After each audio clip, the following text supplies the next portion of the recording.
What's up, everybody? Welcome to Kinda Funny Games Daily for Thursday, July 8th, 2021. I'm one of your hosts, Greg Miller, alongside Forbes 30 Under 30, a.k.a. the second best baby blues in San Francisco, a.k.a. the engaged one at Tim Gettys. Let him host. We're going to have a good one today, Greg. I'm feeling the energy. I'm feeling the so much energy. So much energy. We're coming off of, we just did a Kinda Funny live reaction to the What If trailer for Marvel Studios' What If. Holy freaking fucking shit, do I want to watch that. Are you kidding me? August 11th can't get here soon enough. I'm enjoying Loki just fine, but I'm ready for this. This is going to be exciting. Yeah. This is going to be hell yeah, man. We got to center ourselves, though. You know, we got to bring it down. We got to get in here and understand, of course, video games. It's State of Play Day too, Greg. Are you kidding me? You know what? Start there. Let's start there. It's PlayStation State of Play today, ladies and gentlemen. 2 p.m. Pacific. You can watch it live. Twitch.tv/KindaFunnyGames if you're already watching us live. If you want to see it later, YouTube.com/KindaFunnyGames. You can watch our reactions to it, to your favorite moments from it. But right now, it's not a news story, so we're not going to do that with it, Tim. But you know what, a few hours here removed from where it's going to be. We know we're getting 9 minutes of Deathloop, and then 21 minutes of third parties and indies. What are your hopes, your dreams? So what do you want to see? Here's the thing, man. There are very few things more exciting than the potential of a State of Play Day. Of course, Nintendo Direct days are the supreme, I think, the number one thing in the video game industry. If there's a Nintendo Direct, all eyes on that. There's high expectations, a lot of disappointment incoming. We all know the game, right? We've seen this many, many times before. It is the cycle of video games. 100%. State of Play is still earning their keep. You know what I mean? Still trying to prove their full potential. They've had moments of brilliance here and there, but like they're still trying to figure out the format. And they're still trying to figure out the big megaton drop, like holy shit, no one saw this coming type situation. They could have had it before with Resident Evil 3, but then little things leaked, and then leaks always kill the hype, kill the oh shitness that you would have had from that, right?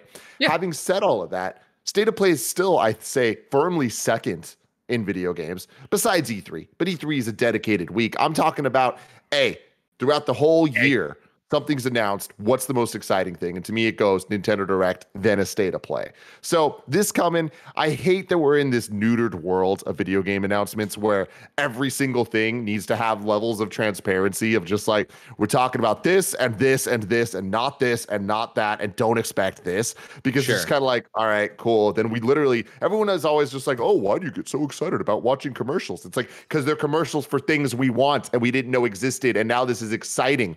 But when it's just told to us, hey, here's a commercial for these specific things, it makes it a little less fun. There's still that room, right? There's still the wiggle room of what third party and what indies will be there. I'm excited for all those things. I appreciate them saying it won't be about PlayStation VR. It won't be about PlayStation VR 2, right? It won't, or next generation PlayStation VR. It won't be about Horizon. It won't be God of War. Getting that out, I think, does do a bit to weed it out. You talk about State of Play finding their groove and stuff, and of course I agree. I think all of these things are constantly finding their groove, but you know, I appreciate that State of Play has cemented itself as something that is cool, but is usually not going to be the most huge, groundbreaking, blow your fucking socks off thing. Because that is then the idea that, all right, cool, you're going to get commercials. And to your point of, well, are you excited for commercials? Commercials are fucking cool. I signed up for the blind box grab on from the Video Game Historical Foundation. I think I got that right. I just tweeted about it. But basically, they send you a classic gaming magazine every month, and so my first one ever was an EGM, which is huge for me, right?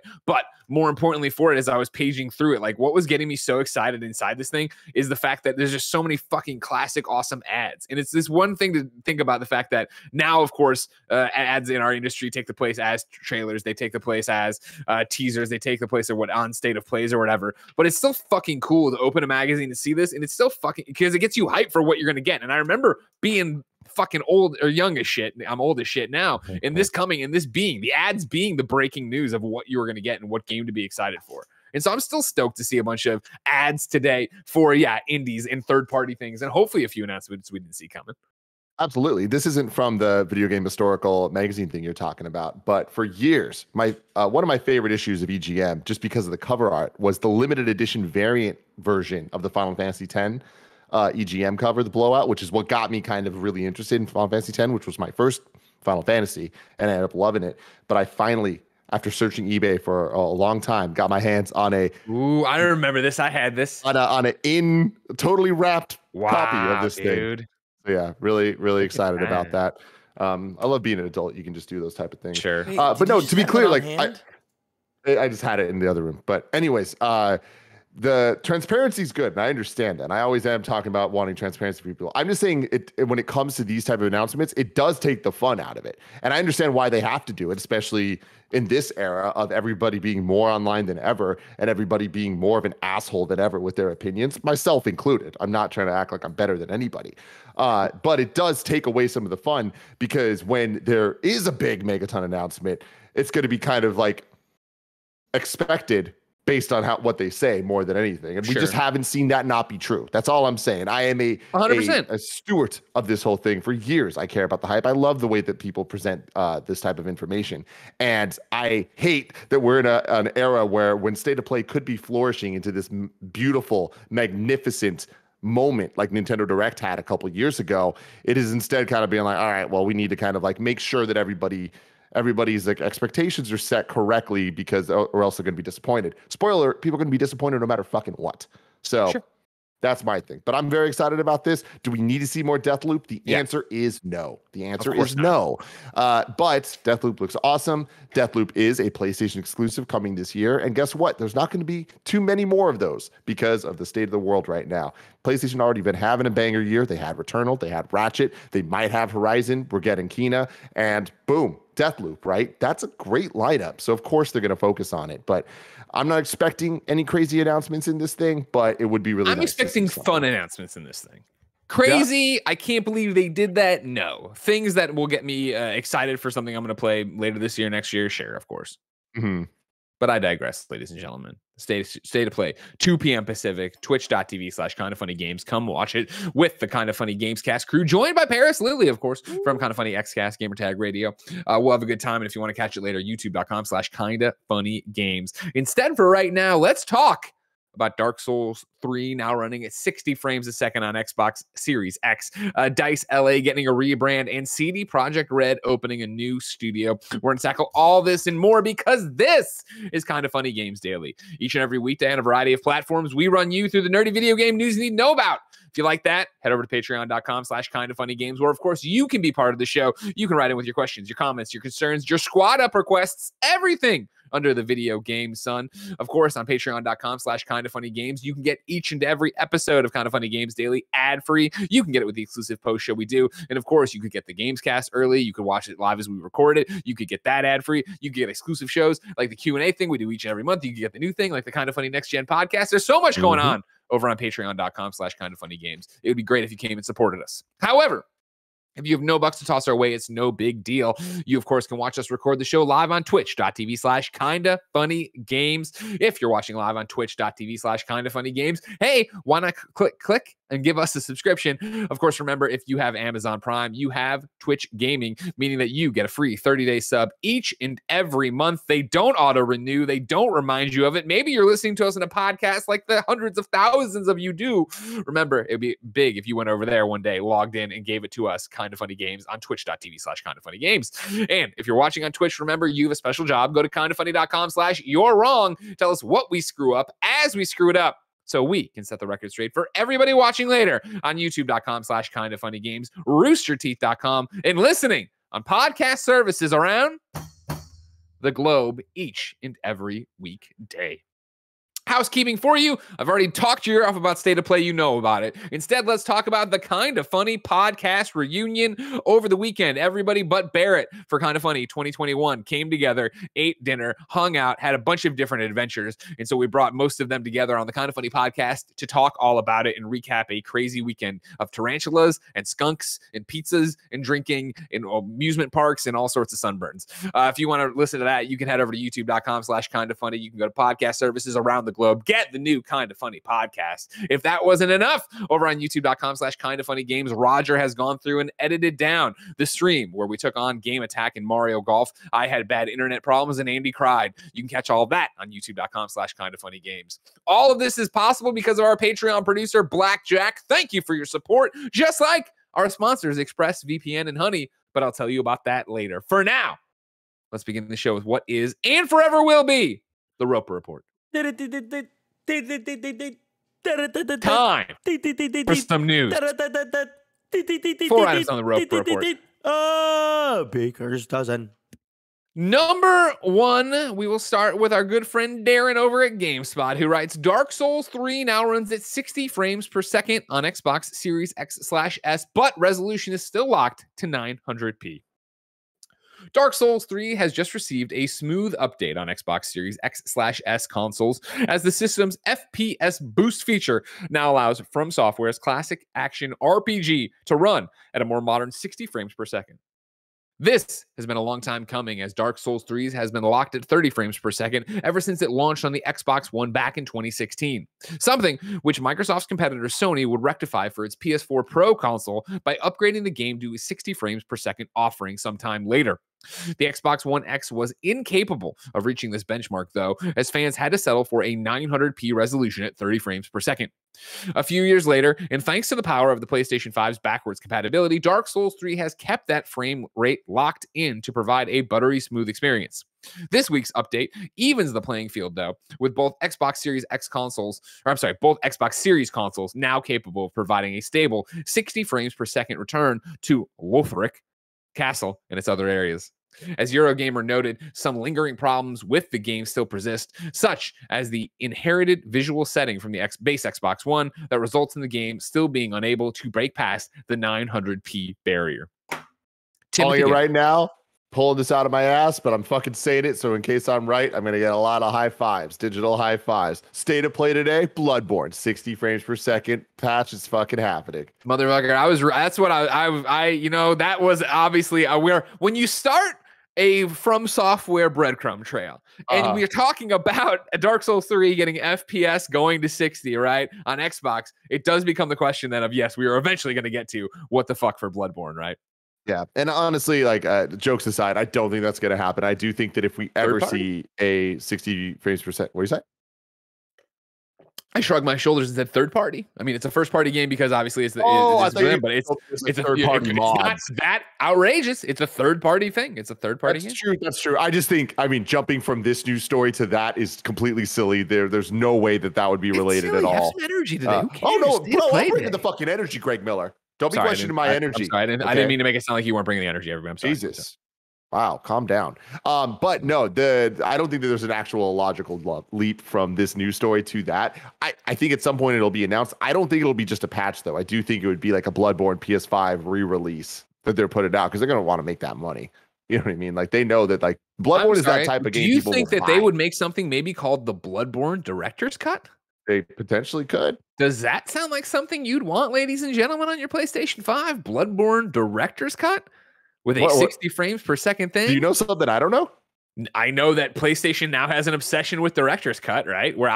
Of course, we had Death Stranding Director's Cut announced. Then we had, of course, Ghost of Tsushima Director's Cut. I immediately jumped to Last of Us Part 2 Director's Cut. We would be fucking insane and silly not to sit here and talk about what about a Bloodborne Director's Cut. You know, Craig, I was on the Games Daily with you when we talked about the Ghost Director's Cut. Sure. And I don't know how I didn't bring up how weird of a name that is. Because Death Stranding Director's Cut, it's like, okay, Kojima's the director. Who's the director of Ghost? Nate Fox. But like that nails your ass right there. No, yeah. But I mean, like, I didn't know that. You know what I mean? And it's like, of course, there's a director of every game, but it's like, it's weird to call it that, because that's not like director's cut. Usually, I mean, I guess with movies, you don't necessarily give a shit about the director. I totally understand what you're driving at. Time. What was that now, Kevin? I said you nailed his ass. Did I fucking destroy him, Kevin? I fucking crushed him like a bug he is. Sorry, I'm gonna laugh because he's so stupid, Kevin. We had him dead to rights, right? Who's the director? Nate Fox. Could have said Jason Connell too, but that was a gameplay director, different guy. No, I hear you, Tim, but in time will tell. Is this a PlayStation naming scheme? And of course, it gets murky with Death Stranding, of course, because it did come to PC. 505 published it over there. Granted, I don't think they're getting a director's cut, but you just stick with me that maybe is this a PlayStation initiative? I think putting it on there, who knows if it's actually a Jim Ryan thing, if it's actually a PlayStation thing. When we get a third one, that'll prove the rule. That'll be the one of like, yes, it is a full-blown series. But I think doing it is them going the opposite way of greatest hits, right? Because when they used to tag things greatest hits, right, they got a red box, their price came down. Whereas I think director's cut establishes you're getting more. It's going to be a souped up version. We can charge you again for it. Yeah, yeah. I never liked greatest hits, Greg. I liked that they were cheaper. I always liked that. Of course. But that ugly green strip on the PS1 days, the red one on PS2, it's like y'all are ruining this box art. Nowadays, when I'm collecting stuff, I refuse to buy greatest hits. No. Yeah, of course. Well, then it looks like you're, Johnny come lately. Like you waited for it to be a big deal and then you came and did it, right? I don't like that. I don't like that at all. But I do like this trend of new director's cuts. And I know that might not be a popular opinion, but for me, it is because I like technical enhancements. I like having actual physical versions of PS5 versions, like definitive editions of older games. And it's not going to make the box ugly because hopefully director's cuts sometimes have like cooler, nicer, artier art because it's not that first time trying to sell. We need to do white guy with a gun on the cover. It's more like, no, we're going to like give the art that the people actually want to put on their game. Of course. So that's pretty cool. But yeah, Bloodborne director's cut. Hey, I don't, you know what? Fuck it. We're seeing it today, everybody. Lock it in. Wow. Can you imagine if it was 60 frames per second? It was just all the DLC included on the disc / digital download, and that was it. People would be so stoked. See, that's the other thing too, though, is like where it gets fishy with this. Again, the third one will be the rule, and we'll understand it. And I swear we'll talk about Xbox in a second. This Xbox story that we immediately took to PlayStation because of State of Play today.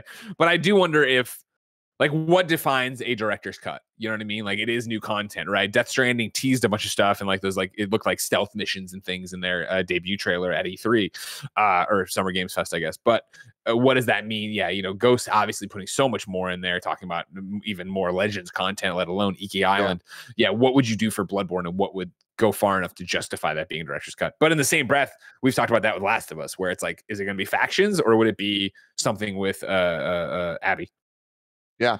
No, man, interesting time. I'm interested in your theory about the PlayStation branding of director's cuts, and we'll see where that goes. Because yeah, I guess we are still in this weird cross-gen moment that we will hopefully be out of in 2 years, but with the state of the world, who the hell knows? But I'm interested in that, and that could be cool. And like, we're running out of titles that would really need it one way or the other.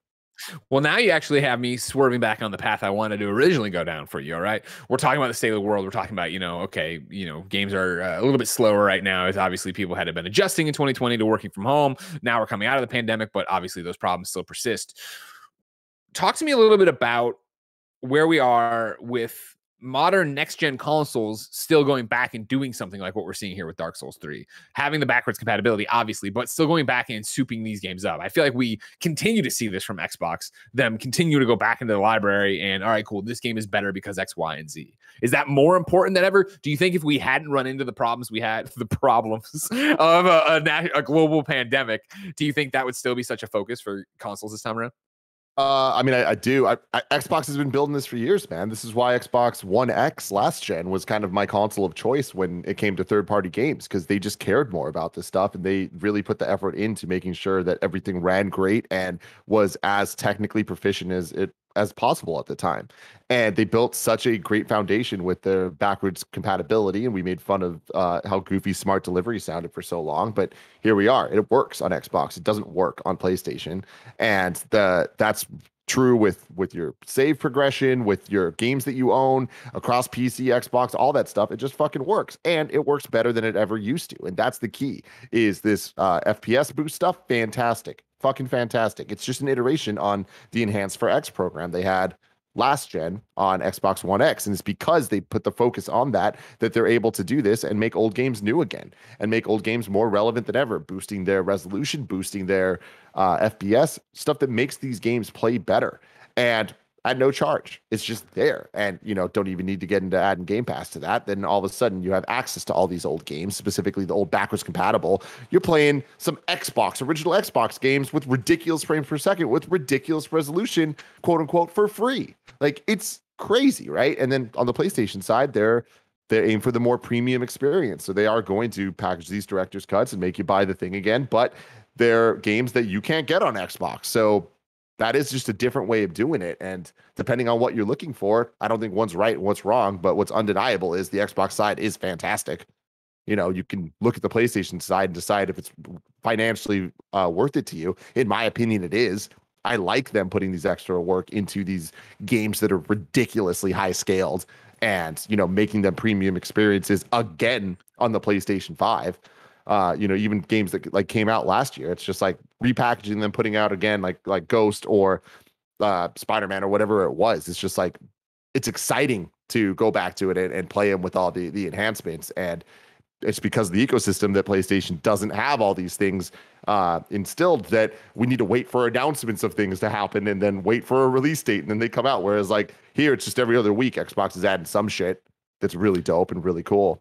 So, Tim, you and I, of course, get to collaborate a lot, obviously, on Kind of Funny as a whole, and on Gamescast. But it's rare, I think, on a Games Daily, we get the space to have actual discussions, right? My question for you is this. You're talking about, and I agree with you, that it seems every other day Xbox is putting out something awesome. Every week they have something cool that is a pro gamer move, and maybe isn't a move for you, and I'm talking the royal you, the listener, the viewer, or whatever. It isn't something that necessarily gets you going, oh my God, I got to turn on my Xbox. But for somebody, it does. Somebody out there, they're hitting on something with it. How do you think that strategy nets out over the next 5 years? Does that propel Xbox ahead of PlayStation, or does PlayStation's current exclusive lineup in studios and stronghold in terms of mindshare continue? Is that enough? I mean, I've been saying this since we started really getting cemented info on what this next gen looks like. And I feel like that was around last May or June-ish when we got the PS5 breakdown. We got the Xbox Series breakdown of exactly what those ecosystems were going to look like. I love that we're at a point that Nintendo, Sony, and Microsoft are all doing their own thing really freaking well.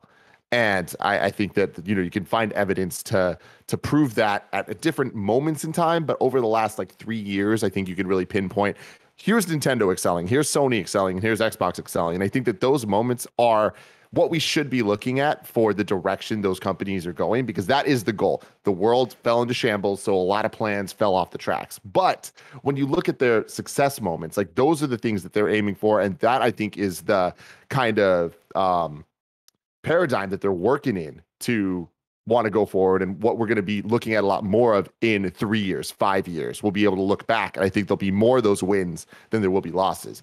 Having said that, something I talk about a lot is how big of a value Game Pass is, but I also talk about how big of a value PlayStation's games are at $70 a pop, because those games are that high quality, and you don't get those on Game Pass so far. And that's just a fact to me.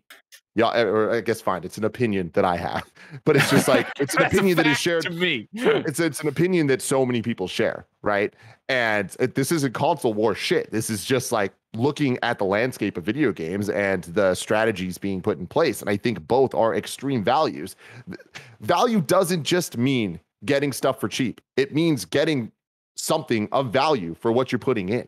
And to me, the $70 value of these PS5 games is there, and is being proven time and time again with these high quality titles. And on Game Pass, there's a lower entry point, but it's that value is just undeniable because it's so cheap and you're getting so much high quality stuff from video games to services and all of this. So I don't think that we're going to see, to answer your question, no, Xbox isn't going to beat PlayStation. I don't think it's possible for Xbox to beat PlayStation this generation. But I don't think that they need to. I think that they are going to win their own. They're definitely playing their own game. Race. That's the whole thing, right? PlayStation's going to win its own race, and Nintendo's going to win its own race. That's just where we're at. And guess what? That means I win, because I get to play a bunch of games that the way I want to play them in the places that I want to play them. So the value stuff you assign them as well, right? Exactly. Facts. Exactly. Facts to you. Anyways, Facts. Dark Souls 3 now runs at 60 frames per second. That's a fact. Number 2 in the Roper Report. DICE LA has rebranded. We're going to go to IGN, where Kat Bailey has this story. DICE LA is changing its name to Ripple Effect Studios. EA announced today, completing a rebranding that has been in the making for more than a year. It will be a new start for the former support studio as it sets out to develop a, quote, yet to be announced project, end quote, that will follow Battlefield 2042. It will remain under the oversight of Respawn Entertainment's founder and group GM, Vince Zampella, with Christian Grass continuing his role as studio general manager. Ripple Effect's new name, which was chosen following a team vote, is the latest in a long legacy of rebrands dating back to the late 90s, when EA first acquired DreamWorks Interactive. DICE LA was founded in the wake of the closure of Danger Close Games, which in turn was a rebranded version of EA Los Angeles. Since opening its doors in 2013, DICE LA has mainly provided support for various iterations of Battlefield. At the moment, Ripple Effect is taking the lead on one of Battlefield's, I don't want to say Battlefront so badly, Battlefield 2042's new modes, which is set to be revealed at EA Play later this month. But behind the scenes, the studio is staffing up aggressively as it prepares to lead development of its own games. I'm jumping around this article, by the way, too, just cutting some stuff out. So obviously go support Kat's work at IGN if you want the full thing. Ripple Effects rebranding has been in the works since at least January 2020, when Zampella, who has taken a larger hand in EA's overall business since the success of Apex Legends, told the Los Angeles Times that the time had come to rethink Dice LA's role. Quote, "We want to give it a new image," he said at the time. "We want people to say this is a destination you can go and make new content." Grass won't confirm one way or another whether Ripple Effect will continue making shooters, but acknowledges that it's a studio comprised of shooter veterans who have been working on Battlefield for a very long time. Quote, so of course, what we want to do is tap into the strengths of the studio and kind of focus on that, end quote. Tim, take it to the bank that Ripple Effect Studios is making a shooter. Oh yeah, absolutely. There's no question. Are you excited for it? Are you excited for what they're going to get up to over there? Let me put it this way. I am excited with what EA has been building towards recently, because you look at them, when you look at Respawn, they're just fucking killing it. Respawn and Insomniac are the wins of the last couple of years. And I think that their meteoric rise from already putting out banger titles to now being expected to put out multiple banger titles on a like all caps level, like I really think that they're building something good. And you look at this Battlefield, and I think that they're making a lot of poor choices from a business model standpoint of just where the industry's at right now. And I think that there are easy fixes to that if business deals happen down the line to just get that community there. Of course, referring to Game Pass. If this game was on Game Pass, that would be insane. And I don't think that that's out of the realm of possibility. I do think that that window for that being possible is getting smaller and smaller. They will need to announce that soon if that's the case.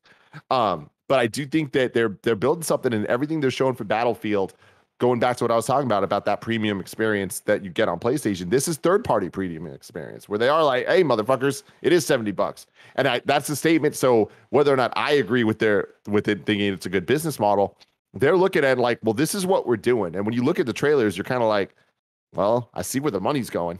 You know, like this is a triple A ass shooter, and it is massive. It is a massive action game, Greg Miller.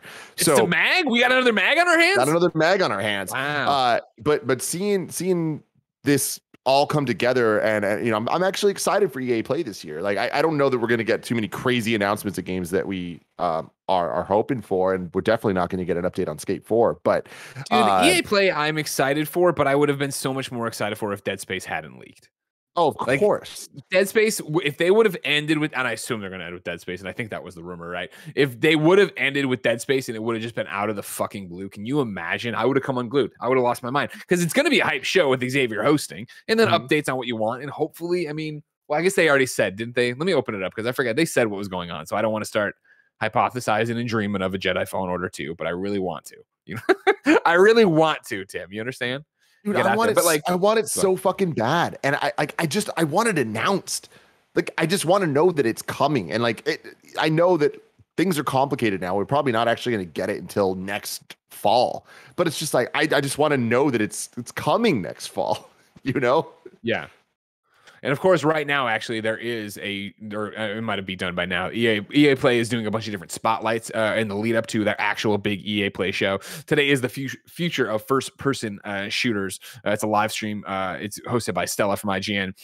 One of the things that came out of it, I have from Nibel, who says, quote, from EA's future of FPS panel, Ripple Effect Studios is working on a Battlefield 2042 component/mode that includes fan favorite maps from past games. So if you missed this, That's the kind of news that's being included in this thing. It's a much more, hey, let's have a conversation, talk about it. Whereas Xavier's hosting the big EA Play, that'll be a bit more like bang, bang, bang. Here's the news and information on what's going on over there.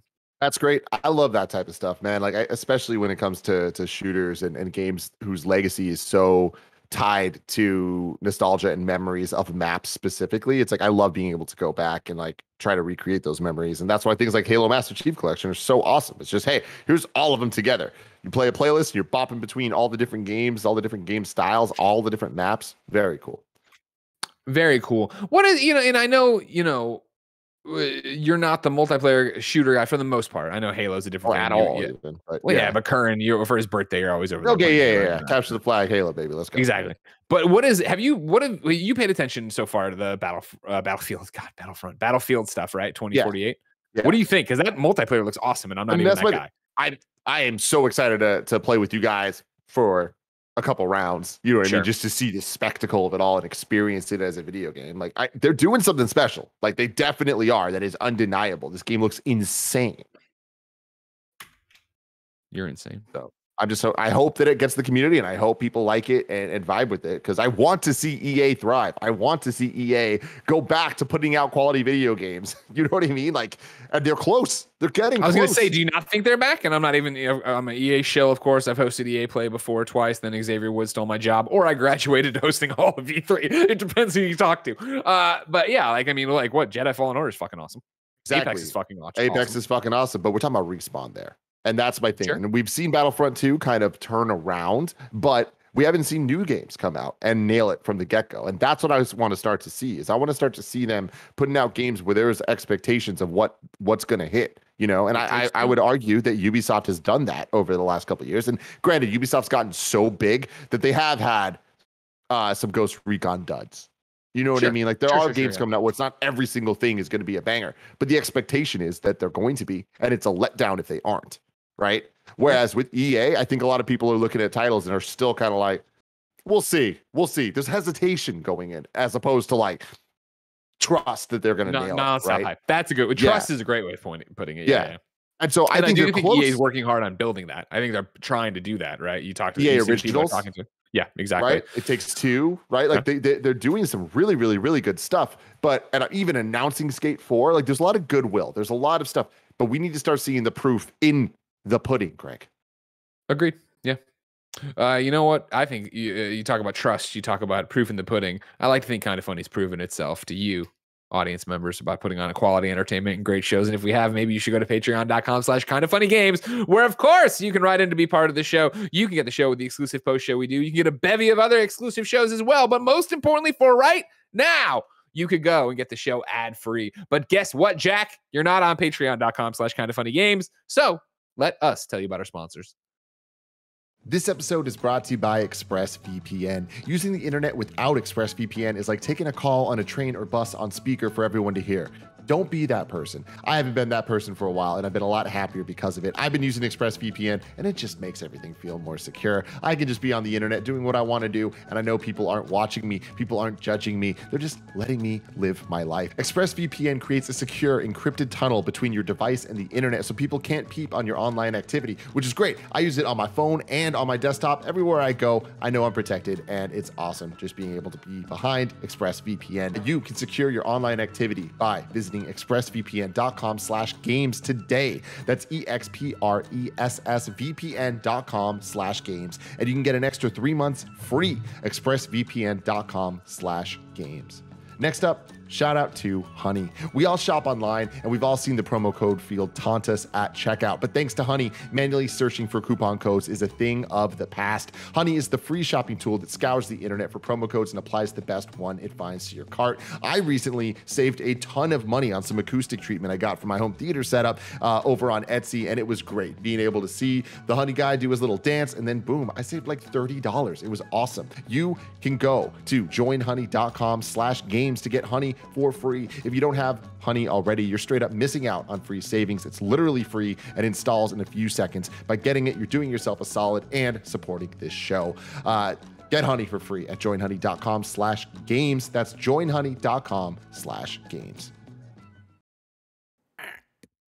Number 3 on the Roper Report, CD Projekt Red Vancouver is a go. We go to our friend Eddie at GameSpot, who writes, Cyberpunk and The Witcher developer CD Projekt Red continues to expand to new territories. The developers' deal to open an office in Vancouver, first announced in March, has now closed. Quote, it's official, the studio said on Twitter with an image of the CD Projekt Red Vancouver logo.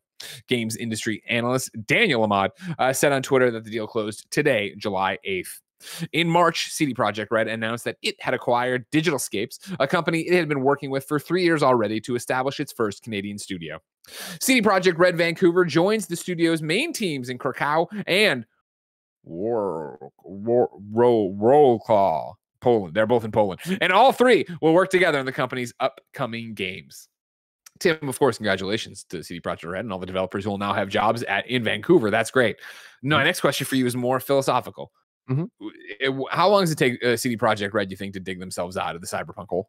I mean, look, the hole I think is being looked at by a bunch of different people. And how much those people matter to CD Projekt Red, I think varies. And I think at the end of the day, unfortunately, they're just not really going to be in a hole to the people that represent the bulk of the communities buying their games.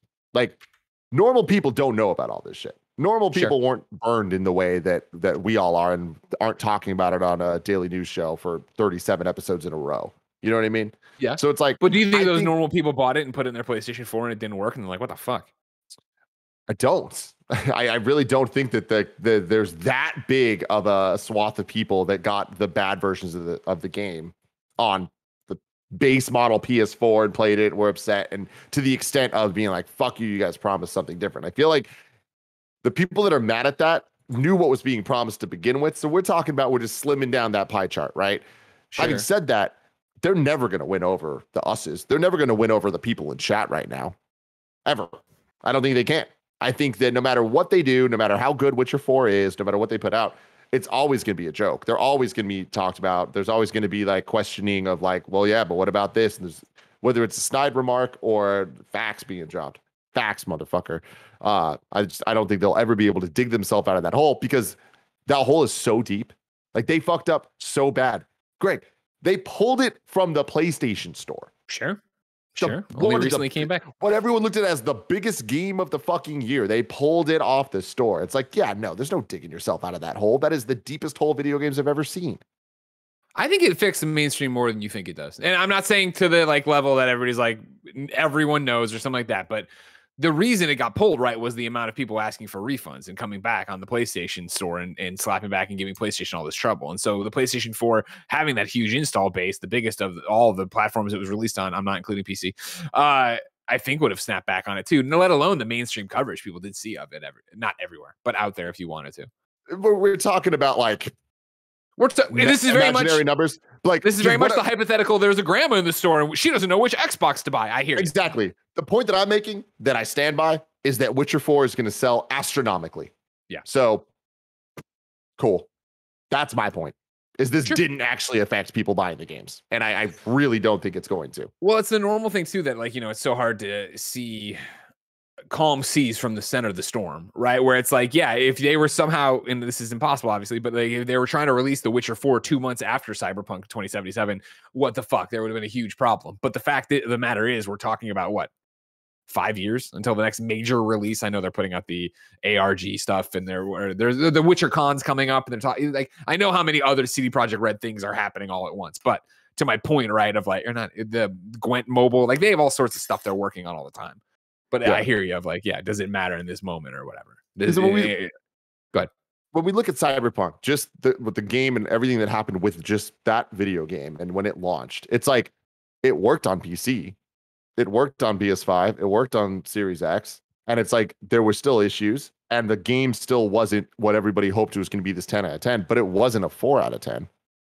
You know what I mean? Like, it's not like those people were playing, were just like, oh, fuck this and fuck this forever. It was just like the majority of them were just like, either enjoyed it or were like, oh, this didn't live up to the hype, but it didn't ruin the reputation of CD Projekt Red to them, right? And it's like, at some point, okay, cool, does that represent the majority of the people buying it? It's like, there are 100 plus PS4s in the wild. How many of them are pros though? How many of them are base models? Like, we just start dwindling that number of people that had a truly abysmal time with this game, right? And they were loud, as they should have been, because that's fucking unacceptable. And this game should not have been put out on the PS4, the original PS4. It just should not have been. And to this day, them trying to be like, oh, it kind of works enough, we're going to put it back in the PlayStation Store. Horrible business. Dumb, bad. Can't believe that's just happening. And people are just like, I guess this is okay. But they have to be, because there's business, there's money to be made, and it's a deal between PlayStation and CD Projekt Red and all this stuff. They're just going to keep moving forward. So, got to keep moving. Got to keep swimming. Got to keep doing that. It'll be interesting to see how, over these years, CD Projekt Red tries to earn back trust and what they do with Cyberpunk, and, you know, all these free DLCs that have been held up in the process because of them trying to fix this game and now getting back in the store, and then let alone where the PlayStation 5 and Xbox Series native versions are, where those will end up being. But yeah, all that remains to be seen. Fourth and final on the Roper Report, Resident Evil Village has some new sales numbers. These are from Nibel over on Twitter, who's looking at some of the Japanese reports. And says Capcom reports that Resident Evil Village has sold over 4.5 million copies worldwide. You surprised him? No, I'm not surprised, but I'm very excited, man. Like I've been saying this, but the more I think back on my experience with Village, and the more I've went back and just kind of played little bits to collect more of the things that I missed, I freaking really enjoyed that game. And like I love modern Resident Evil, like just whether it's remake or the first person shooter ones now. Like Village really kind of turned me on to that, and it made me realize like I like this. Whereas 7, I was like, oh, I enjoy the game, but I really prefer the third person ones. This one, I'm like, I still prefer the third person ones, but like I'm stoked for the next first person one as well, because there's just a really high quality bar that they have from a technical standpoint and from a fun standpoint, and just what I'm looking for video games. Like Village is a game that really reminded me once again how spoiled we are with video games and with how far they've come, where the crazy shit that goes on in that game is just something we all just kind of expect. And we can all critique it so much harsher than we would have critiqued previous games, because we just expect more, because every video game is doing insane shit. And this is coming out alongside Ratchets and alongside Returnals and alongside all this other stuff. Like, what a time to be alive, man. Video games are so fucking awesome. So I'm so stoked about this. I want to see Capcom succeed. We've been talking in this episode about EA and Ubisoft and like the trust and all that stuff. Capcom had really bad years, and they've been coming back. And the Resident Evil franchise, spinoffs not included, with all the goddamn multiplayer games. Please, Capcom, stop. Just stop. When it comes to these single player Resident Evils, knock it out of the park year after year after year. This is what, the 5th one? 4th, maybe? Right? We got 7, we got Remake 2, Remake 3, we got Village. Okay, so it's 4. This is the 4th one. What? Remake 3. I trust that the 5th, whatever it's going to be. What? I said Remake 3. I was fucking around. Remake 3 is fucking great. Is it worth the amount of money they were charging for it? It is fucking great. It was just short. Okay. Agree to disagree. There's a whole Gamescast review up about it. Don't worry about it. What do you think? The next one will probably be what? You think they're doing? You think they'll finally go back to Resident Evil 4 for it? I mean, that's coming at some point. I think it's weird for them to put out 4 right after Village. This version of it. Yeah, it doesn't count. I know. I'm just putting it out there. Talking about like pure console stuff. I mean, Mario 4 has been on every fucking thing. It being remade. I mean, it's gonna happen. I do think it'd be surprising for it to be right after Village because of the location and the similarities between all that, but they've done fucking crazy shit before, so I don't know. And where Village leaves off, what a Resident Evil 9 looks like, I really don't fucking know. Here's my question for you. Talking about Resident Evil Village, when we did the review for this over on the Kind of Funny Gamescast, youtube.com/kindoffunnygames, you had said that you thought it would be, if not your game of the year, definitely in your running for game of the year. Still, are you still confident in that? Oh, I mean, it's only become more in that conversation, but yeah, I mean, yeah, honestly, at this point, it's still debatable. I don't know that I put Ratchet above it necessarily. Okay, fair enough, Tim. Tim, I usually like to save your wrongs for the end of it, but I would like to call one out here right now. Dustin_JB says the center of a storm is the calmest place to be. That is actually a hurricane, motherfucker. I'm talking about a thunderstorm. Suck it. Get out of here. Fucking thunder, shut up, dude. You know what I mean? I brought the thunder from the thunderstorm right there. I saw you're wrong over there. Go to the center of a thunderstorm. Tell me if it's calm. Fuck. Go to the center of a thunderstorm. Tell me if it's calm. He's dumb. Woo! Get out of here. You know what I mean? I think I can't say it better than, I guess, who is it here? MS Gambo in the chat. Get fucked. Indeed. Dustin, we're kidding. Of course, if you're new here, we're just having fun and we love you very, very much. Tim, I can't wait to see what kind of funny best friend I insult next in a fun way to have fun with our audience. But that's still so far away. If I wanted something more immediate, say what came to the mom and grop shops today, where would I go? Dustin in the chat says, we have the receipts. You said storm, motherfucker. Storm, yes. Not a hurricane. thunderstorm, hurricane. Who's closer to being right, Dustin? Hurricane. The official.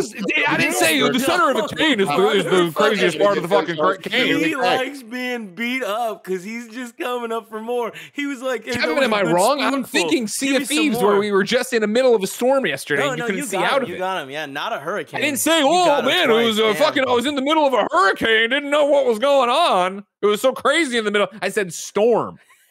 Thunder, storm, not cane, hurricane. Shove those Do me a favor, Dustin. Right delete your Twitch account and go live in the country. All right, just you're not allowed to play games. Kansas will take you now. I love you, Dustin. Tim, where would I go for games? I already said it. Oh, did you say it? I'm sorry. There's an energy to this show today that's a bit chaotic that I'm enjoying, that I'm reveling in, as the kids say. But I didn't know it was going on. Out today, Crash Drive 3 on PS5, PS4, Xbox Series X/S, Xbox One, Switch, PC, iOS, and Android. Yeah. Monster Harvest on PlayStation 4, Xbox One, and Switch. Heart of the Woods on Switch. Boomerang X, a game Blessing won't shut up about, Switch and PC. Woodcutter, Switch. Indigo 7, Quest for Love, Switch. Aria Chronicle, Switch. My Matey, Switch, but not Matey like pirates. Infinite Golf 2, Switch. Masagoro, Switch. Monument, Switch. Beauty Bounce, Switch. 7 new survivals debut this week in GTA Online, pitting players against waves of the Vagos, Balas, and other gangs across the Los Santos area. Sam and Max, this time it's virtual, launches today on Oculus Quest. Sniper Elite VR launches today on PSVR, Steam VR, Oculus Rift, and Oculus Quest 1 and 2. Steel Rain, an epic conclusion to the Brotherhood of Steel storyline that launched last year, is playable and downloadable right now in Fallout 76. Then Avengers just put out Black Widow's white suit. They brought back the Red Room Takeover through July 22nd, and there's a shirtless Captain America skin that I'm going to buy as soon as this is over. New dates for you. Surgeon Simulator 2 Access All Areas will launch on September 2nd, 2021 on Steam, Windows Store, and Xbox Store. Yuki, the Bullet Hell roguelike in VR, launches on July 22nd in Oculus and Steam stores. Mac I want a trailer of that, please. Yuki, the Bullet Hell roguelike in VR launches on July 22nd. Roguelike. Got it. Yuki. Yeah, okay. Macrotis, A Mother's Journey arrives on Nintendo Switch July 15th, and Doomsday Vault is coming to PC and Nintendo Switch on August 5th. Send it to assets, Kev. Do my job for me, I guess. While you do this, we're going to do one more on this, and then if you say any more, you're banned, all right? Nanobiologist writes into You're Wrong and says, okay, Greg, thunderstorms don't have eyes. Haha, owned. Who fucking said anything about an eye? I said from the center of the storm, you can't see calm. Like, you can't see out of the storm is what I'm talking about. You all went, oh, storm. Remember? Storm, he means hurricane. Center, he means eye. I will say, like, you're going to tell me there's no center to thunderstorms? That there's no way to get to the center? What are you talking about? What are you fucking people talking about these days? I will be better because I'm afraid of you, Greg. And it's that thing where I know that I'm getting old, but you are the people that make me worry about the younger generations. Like, do you go like, oh, some gasoline in the car and I'll put it in my pockets? Like, what's fucking wrong with you people? Yeah, they did that. Tim, what is this game? Like 2 I've months never ago. seen a bullet hell roguelike. Remember the plastic bags full of gas? I just wanted to see what a bullet hell game would look like in VR. Does it look good? Do you like it? I mean, it's interesting. Play like I'd like to. I want to see what it actually feels like in VR. Well, what's like cool? I actually seeing your little character fly around because I don't like that. You see that the little kid picked up the character from like the little toy thing, and it's like what we do when we're little. You know, you pick up the character and you pretend it's flying through a bunch of stuff. You're holding it. You see that? So you think it's like this? The kid's doing this. Yeah. You think like yeah. That's cool. Did I make that up? That happened, right? Like, why haven't I seen that in the trailer? I have no idea. There you go. This is the very, very beginning. That was a fucking flash. It made a big deal, like a lot in my mind, I guess. Right there. Deals of the day for you. Xbox free play days are, of course, back. This, of course, is your weekly chance if you're an Xbox Gold member to go play some free games or Xbox Game Pass Ultimate. They write RBI Baseball 21 and Dead by Daylight are both available for Xbox Live Gold and Xbox Game Pass Ultimate members to play Thursday, July 8th through Sunday, July 11th. So you, ladies and gentlemen, can get out there, have some fun, play some games, have a good time, Tim. You know what I mean? That's all I want to do, Greg. You know what I mean? Tim, I know. All you want to do is have a good time. Sheryl Crow wrote that song about you at one point. You know what I mean? All you want to do, all Tim wants to do is have some fun. But they're like, there's too many words, and they cut out Tim. You know. Never forget the first time I heard that song, Florida. My mom and dad, we were on a trip. I think we were in a cab from the airport. It's very something completely out of the usual. Being in a cab with my parents, that was not something that happened back in the day. There were no Ubers back in 19 whatever the hell this was.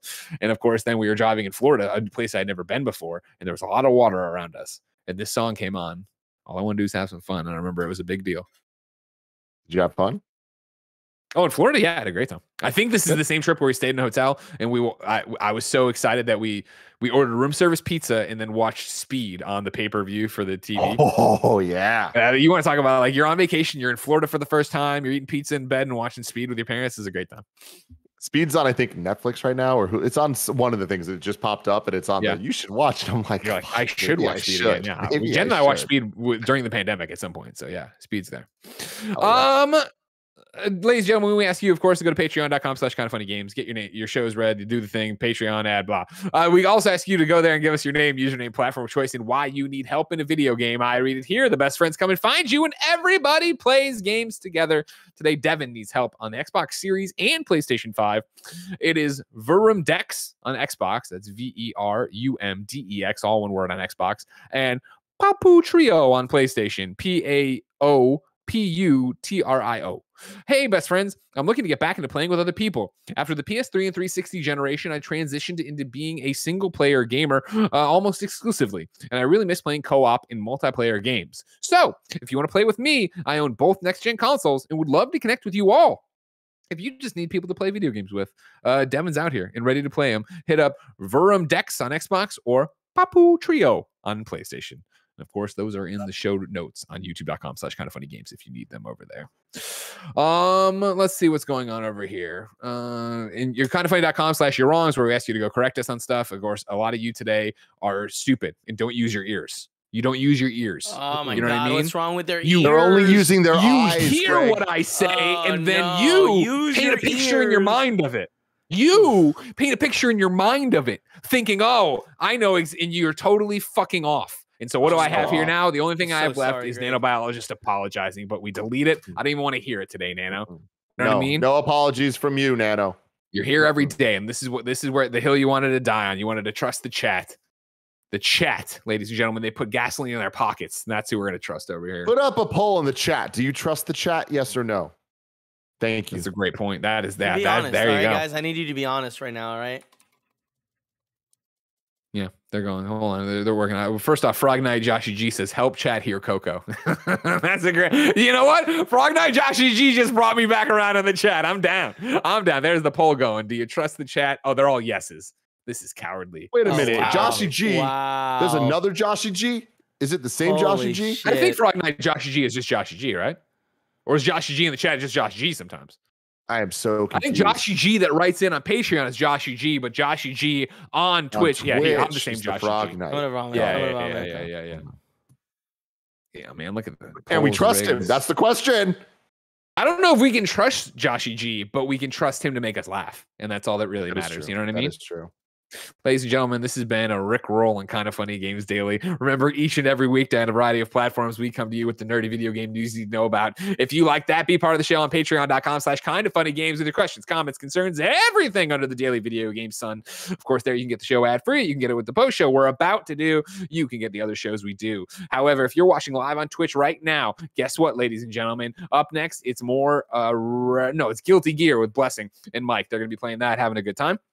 Remember, after that, 2 p.m. Pacific, we're doing State of Play live reactions with the Gamescast crew and the Xcast's Paris Lily. Gonna be a lot of fun there too.